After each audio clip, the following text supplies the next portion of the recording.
Assalamualaikum warahmatullahi wabarakatuh. Perkenalkan, nama saya Denny Ramadan. Di sini saya perwakilan dari Universitas Bakti Kencana Tasikmalaya. Sekarang saya akan memperkenalkan tentang perkembangan dunia keperawatan menuju era digital dan society 5.0. Peran perawat milenial ini tentunya sangat dibutuhkan di era revolusi 5.0 ini. Perawat generasi milenial membawa banyak hal yang sangat positif untuk keperawatan tentunya. Generasi milenial adalah generasi yang paling cerdas dalam memanfaatkan sebuah teknologi. Teknologi yang semakin berkembang ini membuat ilmu keperawatan menjadi lebih kompleks dengan cara yang tidak bisa dibayangkan lagi oleh generasi yang sebelumnya.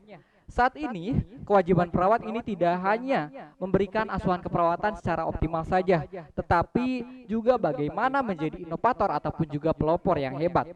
Sekarang, kita akan membahas tentang sejarah revolusi industri dari masa ke masa. Kita bahas secara singkat supaya semuanya tersampaikan dengan jelas. Yang pertama, revolusi industri 1.0.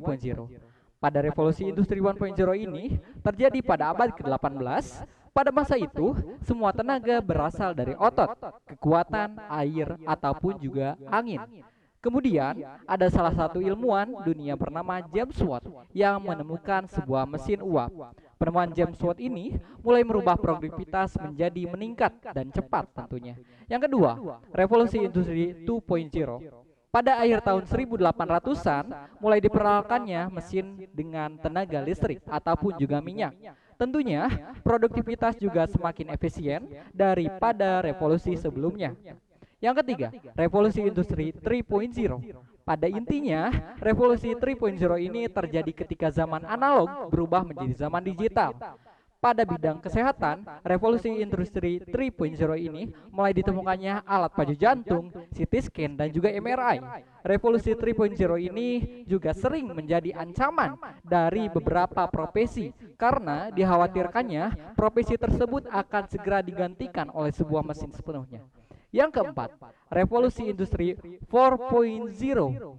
Revolusi industri 4.0 ini disebut sebagai era teknologi, digitalisasi, dan juga internet. Pada masa itu, pada bidang kesehatan mulai dibuatnya suatu robot perawat yang berfungsi merawat pasien di salah satu rumah sakit di Cina yang bertujuan untuk memudahkan proses perawatan. Tetapi pembuatan robot perawat tersebut ditentang oleh sebagian pakar kesehatan karena ketidakamanan dan juga ketidakefektifan proses keperawatan, dan nantinya profesi perawat nantinya akan menjadi lebih tersingkirkan karena adanya robot tersebut. Yang kelima, Society 5.0. Pada 2 tahun yang lalu, di Jepang ada sebuah gagasan yang bernama Society 5.0. Sebuah sikap yang menjelaskan bahwa jika kita terlalu mengedepankan sebuah teknologi tanpa memikirkan sisi manusia, ini dampaknya sangat berbahaya. Society 5.0 ini adalah konsep di mana masyarakat harus memanusiakan manusia dengan sebuah teknologi. Society 5.0 ini adalah lebih mengarahkan bagaimana kita menggunakan sebuah teknologi itu sendiri, apa kepentingannya, landasan kita menciptakan ini dan itu, dan seperti apa sih kita bisa memanfaatkan sebuah teknologi ini dalam kehidupan kita sendiri. Dan sederhananya, jika revolusi industri 4.0 ini membuat manusia jadi lebih modern karena memiliki akses terhadap teknologi, Society 5.0 ini adalah masa di mana teknologi itu sendiri menjadi bagian dari manusia. Tetapi paling tidak di sini kita terbayang seperti apa sih gambaran besar kehidupan kita di masa depan nanti. Ada 3 kemampuan yang dibutuhkan di masa depan. Yang pertama, kemampuan kognitif. Yang kedua, soft skill, dan yang ketiga, teknologi. Yang dimaksud dengan kognitif di sini bukan berarti nilai sekolah ini harus bagus ataupun juga IPK harus tinggi. Tetapi kita harus bisa memecahkan sebuah masalah yang kompleks, punya kemampuan memahami sesuatu literasi ataupun juga pengetahuan, dan berpikir kritis. Sementara soft skill adalah bagaimana kamu bisa berkomunikasi, berempati, punya growth mindset, dan juga adaptif.